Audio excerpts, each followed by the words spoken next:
Ravi de vous retrouver dans le cadre de l'entretien de Gabon 24. Bienvenue à tous. Aujourd'hui, place à une femme d'action politique. Alors qu'elle est âgée seulement de 9 ans, sa famille et elle quittent leur Sénégal natal pour aller s'établir en France. Elle y poursuit toutes ses études et sort finalement en 2000, dis-je bien, diplômée de l'Institut d'études politiques de Paris. Côté professionnel, elle a été, entre autres, secrétaire d'État des Affaires étrangères et des droits de l'homme de juin 2007 à juin 2009. L'année d'après, secrétaire auprès du ministre de la Santé et des Sports, chargée des sports. Une année après, ambassadrice de France à l'UNESCO, elle y reste de 2010 à 2011. Celle qu'on appelle familièrement Ramayad, si vous préférez Mame Ramatoulaye, est avec nous aujourd'hui. Bienvenue à Gabon 24. Bonjour. Voilà. Alors, une entrée en la matière, une présentation succincte, mais je suis sûre que Ramayad a des compléments d'infos sur cette petite présentation que je viens de faire de vous. Bon, elle est assez juste, hein. Mais tout d'abord, je voudrais vous dire le plaisir et le grand bonheur qui est le mien d'être dans votre émission, d'être ici au Gabon et parmi les Gabonais. C'est un honneur dont je mesure l'importance et cela me donne l'occasion, à travers votre émission, de me présenter et puis d'aller à leur rencontre. Et je trouve que votre présentation est très bien et je suis sûre qu'au cours de cet échange, nous aurons l'occasion de préciser ce qu'il y a à préciser. Voilà. Et ce n'est pas la première fois que vous arrivez au Gabon. Est-ce que cette fois, ou alors s'il fallait parler de différence, qu'est-ce qui change? En 2008, vous êtes venu et cette fois-ci, je sais qu'on en parlera. Il y a une association de femmes qui est à l'origine de votre venue. Mais est-ce que la première fois ressemble à la seconde, à la troisième, venir au Gabon? La première fois que je suis venue au Gabon, c'était en 2008, à l'occasion de la visite du président français, que j'ai accompagné en tant que ministre. J'étais à l'époque secrétaire d'État aux Affaires étrangères, aux droits de l'homme. Et c'était évidemment une de ces visites très protocolaires, très calibrées, qui ne permettaient pas de voir grand-chose du Gabon. Cette fois, c'est différent, puisqu'effectivement, je réponds à une invitation émanant de la société civile et à travers l'association Les Mille et Une, à l'occasion de la première édition de la journée de la femme africaine. Oui. Et donc, voilà, je suis ici pour soutenir les femmes gabonaises. Et pourquoi avoir accepté cette invite? c'est pour précisément, effectivement, soutenir les femmes gabonaises qui lancent des initiatives et qui ont besoin aussi que nous autres, en tant que femmes, nous soyons en solidarité avec elles. En tant qu'Africaines et en tant qu'humaines, tout simplement. Je crois que valoriser leurs initiatives, leurs actions, leurs projets, saluer les performances qu'elles réalisent, les accompagner, c'est quelque chose de très important. Et créer cette solidarité féminine est quelque chose de très important. Encourager les pouvoirs publics à les soutenir. Et je sais qu'au Gabon, on est dans cette décennie de la femme qui permet effectivement, on l'espère en tout cas, de valoriser la place des femmes dans la sphère publique. C'est quelque chose de majeur. Donc moi, je me suis toujours sentie féministe. Donc quand une association féministe m'appelle, je réponds présent. Et que représente pour Ramayad cette journée internationale de la femme africaine qui pourtant existe depuis, on va dire, 56 ans? Pour vous, quel regard jetez-vous sur cette journée? Est-ce qu'elle est d'ailleurs assez célébrée une fois par année, la femme africaine? La femme africaine mérite plus qu'une journée, c'est sûr. Elle occupe un rôle très important dans l'histoire de l'Afrique et dans l'histoire de l'humanité, ça on le sait. Mais sur le continent africain, je pense plus qu'ailleurs. D'abord parce que nous sommes souvent dans les sociétés matriarcales avec un rôle majeur des femmes et en même temps, malgré ce leadership moral quelque part, ce sont des femmes qui ont et qui continuent à beaucoup souffrir. On fait peser sur leurs épaules des responsabilités mais titanesques. Le corps de la femme est toujours un corps de souffrance. Et ça, c'est injuste, ce n'est pas normal. Une femme doit souffrir et se taire, et en particulier une femme africaine. Elle supporte des charges, des responsabilités, des enfants. Combien d'entre elles traversent des centaines de kilomètres au milieu des champs, sous le poids des bassines, des enfants, assumant des responsabilités conjugales, familiales, professionnelles, souvent pour pas grand-chose, en termes de rémunération, je veux dire. C'est pas normal, ça. Moi, je voudrais qu'on considère le corps de la femme africaine comme autre chose qu'un corps de souffrance. Elle a le droit d'être vulnérable, elle a le droit de déprimer, elle a le droit d'être soutenue, d'être accompagnée. Une Suédoise ne supporterait pas tout ça. Pourquoi la femme africaine devrait le subir? Donc, oui, je suis pour l'émancipation des femmes et l'affirmation de leur dignité humaine, tout simplement. Et l'appel des 1001 aussi, on n'en doute pas une seconde. Oui. Alors, dans le cadre de cette célébration de la première édition de la Journée internationale de la femme africaine au Gabon, vous allez intervenir, ou bien vous êtes là pour faire profiter votre expérience, votre expertise sur le plan politique. Qu'est-ce que la politique pour Amayad? Est-ce qu'il y a même une définition? La politique, c'est quoi? Il y en a qui disent que c'est l'art de savoir mentir, l'art d'être un bon acteur. C'est un peu tout ça. Mais pour moi, je dirais que la politique, c'est... si je me suis engagée en politique, c'est pour aider à influer, à peser sur la trajectoire du progrès humain, en fait. C'est-à-dire, il est très important de ne pas subir sa vie, de ne pas subir les événements, d'en être les acteurs. J'avais envie d'un engagement plus grand que moi-même. J'avais envie de penser que quand on veut, on peut, que par la volonté humaine, on peut changer le cours des choses. Et que grâce à la politique, il n'y a pas de fatalité. On n'est pas obligé de subir. Voilà. Vous y êtes parvenu parce que vous dites « j'avais envie ». J'avais envie, on dirait que l'envie, soit elle s'est stoppée.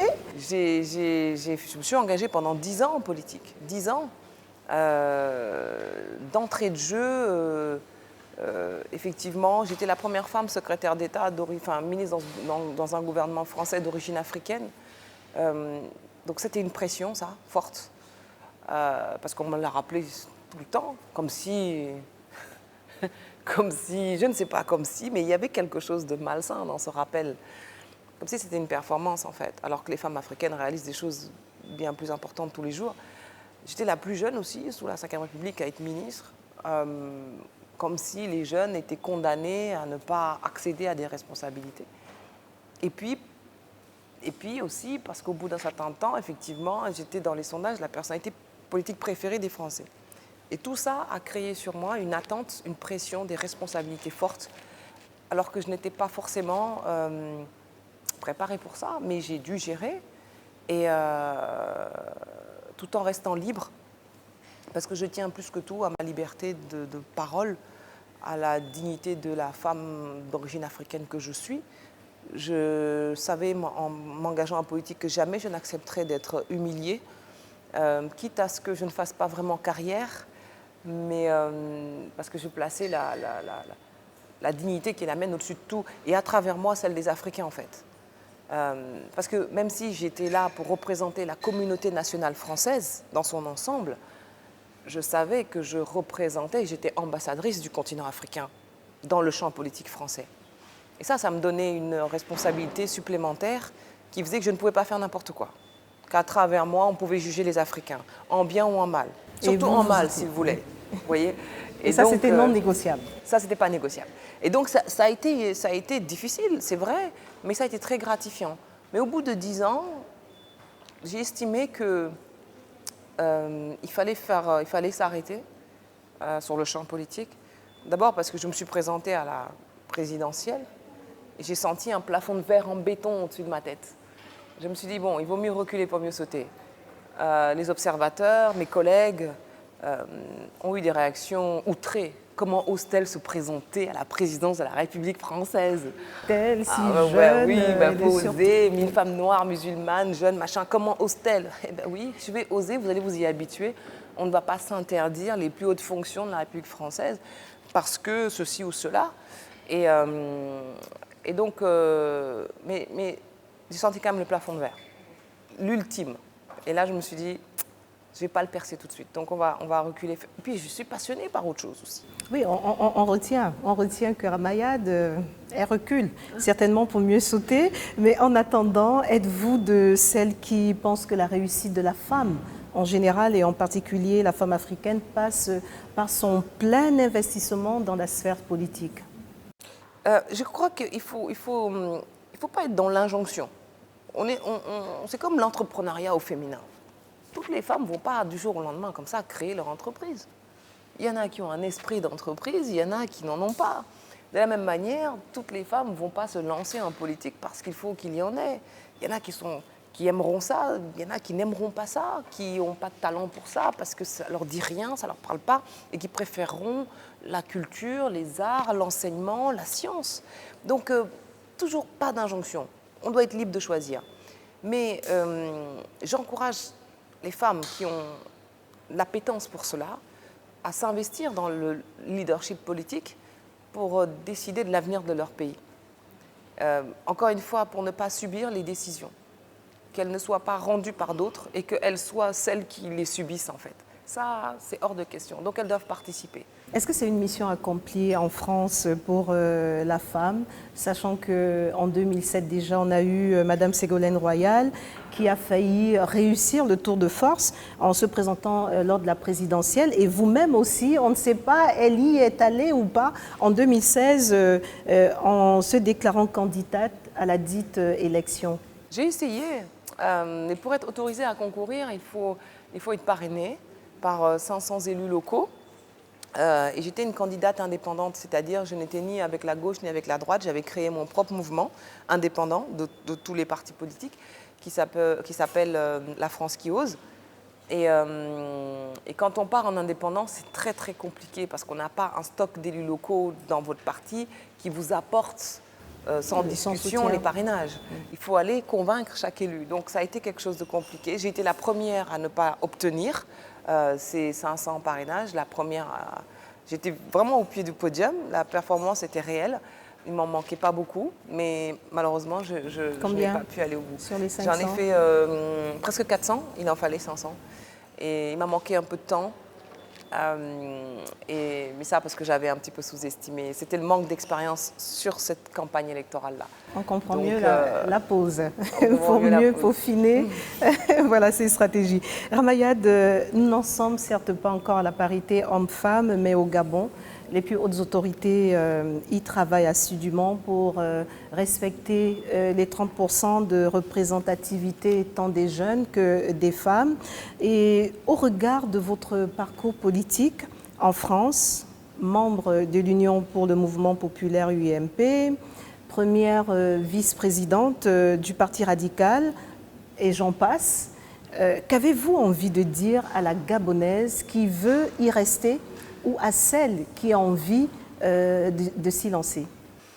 Je dirais que, comme disent les Américains, se lancer pour faire la différence, quoi, en fait.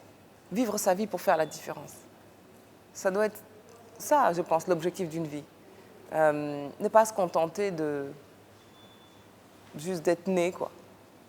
Mais essayer de réaliser des choses. De faire le nombre, mais exister. Moi, je réellement. pense qu'une femme gabonaise une jeune femme gabonaise qui veut s'investir en politique, bon, je ne suis pas suffisamment exemplaire, en fait, pour donner des conseils, mais disons qu'il y a un minimum d'enseignement qu'on peut tirer de ma modeste expérience.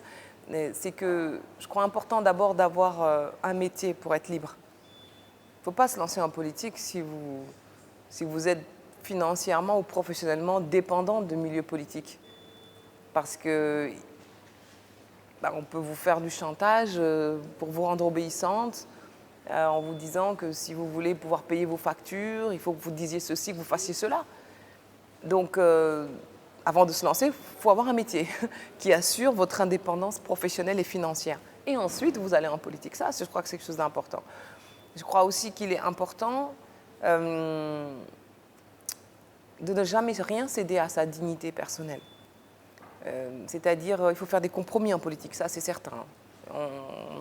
Moi, j'ai en moi une certaine forme de radicalité enfin, sur des sujets comme les droits de l'homme, comment voulez-vous faire des compromis? On ne discute pas sur la question de la dignité humaine, elle est d'un seul tenant. Donc c'est vrai que je n'ai pas fait beaucoup de compromis là-dessus, mais sinon pour tout le reste, il faut en faire, mais jamais de compromission qui vous amène à ne plus pouvoir vous regarder dans la glace. En fait. À perdre complètement son ça, identité. c'est les deux conseils que je donnerais. Après, pour le reste, c'est chacun en fonction de son éducation, de ses orientations, de ses envies. 56e édition de la Journée internationale de la femme africaine.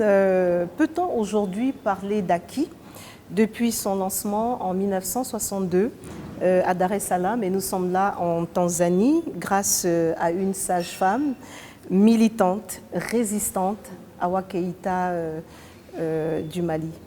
Les acquis, on peut, 56 ans après, en parler? On peut parler d'acquis. Aujourd'hui, je pense que la figure de la femme africaine est devenue un acteur majeur des relations internationales. C'est-à-dire, être une femme africaine aujourd'hui dans le monde, c'est quelque chose d'important parce que sa voix est attendue. On veut savoir ce qu'elle pense, la femme africaine, dans tous les domaines. Dans le domaine de la santé, dans le domaine de la politique, dans le domaine du commerce, dans le domaine de la révolution numérique. Parce que l'Afrique est en train, en ce moment, de connaître un tournant économique dans son histoire, un tournant démographique, un tournant écologique, un tournant culturel qui marque le début d'un nouveau cycle. L'Afrique est vraiment devenue le continent au centre du monde. Je ne sais pas si on en a tous conscience en tant qu'Africains sur le continent africain, mais c'est une vraie réalité et c'est une chance, une espérance, à condition évidemment que cette femme africaine porte les messages efficacement. Donc il faut qu'elle maîtrise les outils de communication, les outils de son message, qu'est-ce qu'elle veut. Il faut qu'elle le dise, c'est maintenant ou jamais. Et donc pour ça, je pense qu'il ne suffit pas de dire qu'elle est importante, la femme africaine. Il faut aussi qu'elle maîtrise, à travers ses leaders féminins, le message qu'elle veut dire au monde. Parce que je pense que plus que jamais, en ce moment, le monde veut l'entendre, la femme africaine. Et je ne peux m'empêcher, Ramaya, de relever quelques points de similitude entre Awa Keïta et vous. Cette dernière qui a milité et résisté aux côtés de Modibo Keïta du Mali contre le colonialisme français. Et vous qui, dans vos engagements politiques, et on l'a déjà compris depuis le début de cet échange, où vous avez toujours refusé de cautionner certaines incohérences ou injustices, n'hésitant même pas à critiquer la politique étrangère conduite par le président de l'époque, Nicolas Sarkozy, ce qui vous a valu parfois des séries de recadrages. Oui, mon parcours politique a été émaillé de recadrages. On m'a qualifié d'ailleurs toujours de rebelle, en des termes aussi moins flatteurs d'enfant gâté, de quelqu'un qui ne respectait pas la solidarité gouvernementale, qui était incontrôlable. Mais tout ça, ce sont les attaques en fait, qu'on réserve aux femmes qui s'engagent en politique et qui donnent leur avis. Dès qu'une femme donne son avis, on dit qu'elle a du caractère, ou ce qui veut dire un sale caractère. Mais moi, je suis quelqu'un de bien éduqué, j'ai fait des études tout à fait normales, je n'avais rien d'un sale caractère. Je défendais juste une certaine idée de l'homme, une certaine vision de la politique, un certain sens de l'engagement. Et il y a des tabous dans la politique, il y a des choses qui ne se disent pas. Comme quoi? Qu'est-ce qu'il ne faut pas dire en politique ou que peut-être Ramayad a eu à dire? Par exemple, quand on reçoit le colonel Kadhafi à Paris, Moi, en tant que secrétaire d'État aux droits de l'homme, j'estime qu'on n'a pas à le recevoir avec les honneurs parce qu'il violait les droits de l'homme en Libye. Quand l'équipe de France de football en Afrique du Sud, lors de la Coupe du Monde, s'enferme dans un bus pour revendiquer je ne sais quoi, effectivement, moi, quelque temps avant, j'avais dit qu'on allait aller vers ce type de comportement et que ce n'était pas normal. Ça n'a pas plu sur le moment, mais il fallait le faire. Quand le fils du président bénéficie du privilège de diriger l'un des plus grands groupes du pays, alors qu'il a que 22 ans, je dis que c'est pas normal. Et là aussi, ça ne se dit pas parce que c'est le fils du président. Donc bon, donc tout ça m'a valu ce qu'ils appelaient oui, des recadrages et des punitions et je ne sais quoi d'autre. Ce qui fait que je n'ai jamais pu faire une carrière au sens classique du terme, puisque mon parti ne m'a jamais accordé d'investiture pour être parlementaire, par exemple. Et c'est aussi pour ça que j'ai fini dans l'indépendance totale, en quittant les partis politiques et en créant le mien. Et pour pouvoir être libre de continuer à suivre ce chemin d'indépendance et de liberté, mais qui est en même temps un chemin exigeant et difficile. Et comme moi, je n'étais soutenue, et j'arrive en politique en étant soutenue par aucun lobby, aucun territoire, aucun syndicat, aucun parti, mais juste en tant que moi-même, même lorsque j'étais aux côtés du président de la République, je n'étais que moi-même, sans aucun autre soutien, eh bien, ça vous rend vulnérable. Et ma force a été l'opinion publique française, parce qu'elle m'a comprise. L'opinion publique m'a toujours soutenue et d'une certaine manière, l'opinion a été ma circonscription. Alors depuis le début, lorsque vous faites référence au président de la République, ceux qui vous ont suivi savent de qui vous parlez. Oui, on dirait que Sarkozy. vous avez du mal à prononcer son nom. Ça a été si douloureux que ça? Pas du tout, non. Non, on n'a jamais perdu le lien. Je vous donne juste un exemple, et c'est une confidence que je vous fais.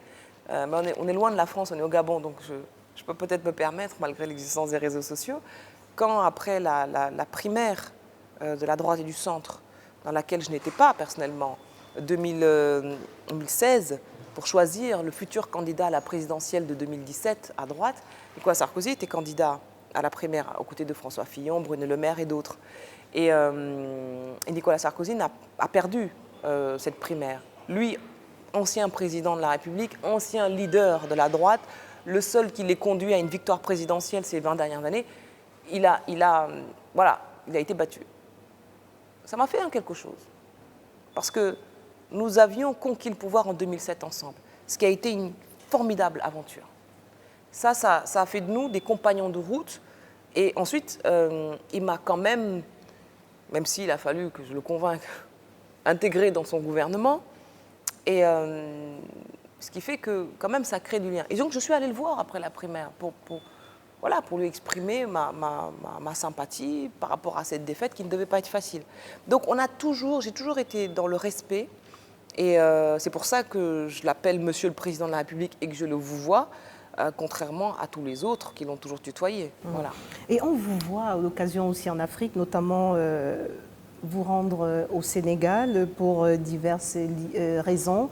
Est-ce que l'idée d'y apporter votre expertise vous a parfois effleuré l'esprit en vous disant « je pourrais faire des choses dans mon Sénégal natal » ? Je n'ai jamais oublié mon Sénégal natal, comme vous dites, parce que j'y suis née, j'y ai passé une partie de mon enfance, des années déterminantes. Je pense que si je suis ce que je suis, je le dois au Sénégal, en fait. Parce que quand on y a été éduqué ces 10 premières années, c'est des 10 premières années fondamentales dans l'éducation d'une personne. Et j'ai envie de dire qu'après avoir payé ma dette à la France,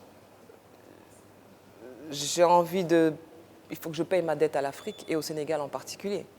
Et donc, de ce fait, j'ai estimé, après la présidentielle, que j'avais assez payé la dette à la France et qu'il me fallait rendre au Sénégal ce que ce pays-là m'a apporté. Et donc, c'est vrai que je passe beaucoup de temps au Sénégal et j'ai voulu m'y investir sur un plan professionnel. Et donc, lorsque j'ai été recruté par la Banque mondiale ces dernières semaines, j'ai voulu travailler en priorité sur le continent africain et sur le Sénégal. Donc pas du tout le champ politique, mais voilà, sur les questions d'éducation en fait au Sénégal. C'est quelque chose de très important pour moi. Il y a un proverbe camerounais qui dit la vérité existe au-delà des montagnes et pour le savoir il faut voyager. Et donc moi j'ai eu besoin de revenir à mes sources, à mes bases, me régénérer, de retrouver ce qui n'ont jamais cessé d'être les miens en quelque sorte. Parce que d'une certaine manière on reste attaché à ses racines. Mais nous, les migrants, on est des exilés, vous comprenez. Et donc, on ne peut pas vivre comme... Ignorer nos racines. On ne peut pas. Et comment se présente aujourd'hui une journée de Ramayad le matin? Elle se lève, elle s'occupe de sa petite fille? Oui, j'ai une petite fille, effectivement, je m'en occupe. Et je n'ai jamais cessé de m'en occuper. Parce que quand on est en politique, souvent, on peut être tenté de... Mais jamais, je n'ai jamais rien cédé aux soins, à l'éducation, à l'attention, à l'affection apportée à ma petite fille. Donc elle occupe une grande place. Après, bon, il faut aussi que je travaille. Donc je consacre l'essentiel de mes journées quand même à l'activité professionnelle, à l'écriture, aux conférences, aux rencontres qui permettent aussi de nourrir mes activités professionnelles. Donc, et puis à voyager, je voyage beaucoup. Pour remplir mes missions. Oui. Voilà.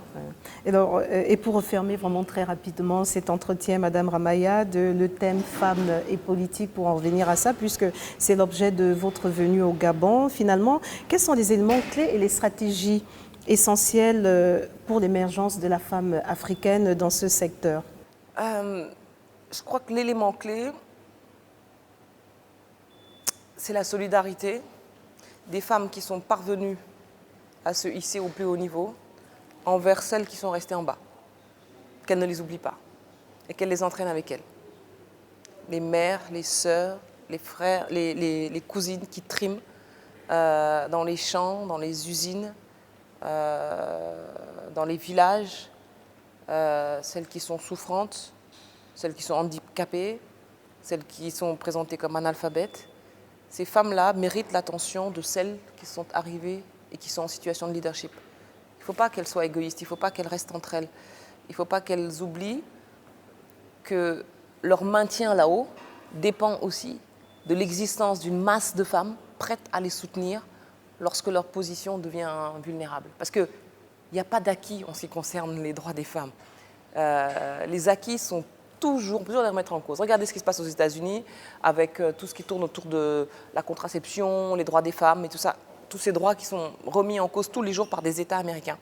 Donc les femmes doivent constituer un syndicat, un lobby, une force. En fait, elles le sont déjà, mais il faut qu'elles le comprennent et qu'elles s'organisent pour ça. Voilà. Merci, Madame Ramayad, de nous avoir accordé Merci à vous. Cette vingtaine de minutes d'échange sur notamment la femme et la politique, et en rapport, bien entendu, de la célébration de la Journée internationale de la femme africaine, première édition de cette journée, donc commémorée au Gabon grâce à l'implication particulière de l'appel des 1001 qui ont voulu marquer cette 56e édition de cette journée.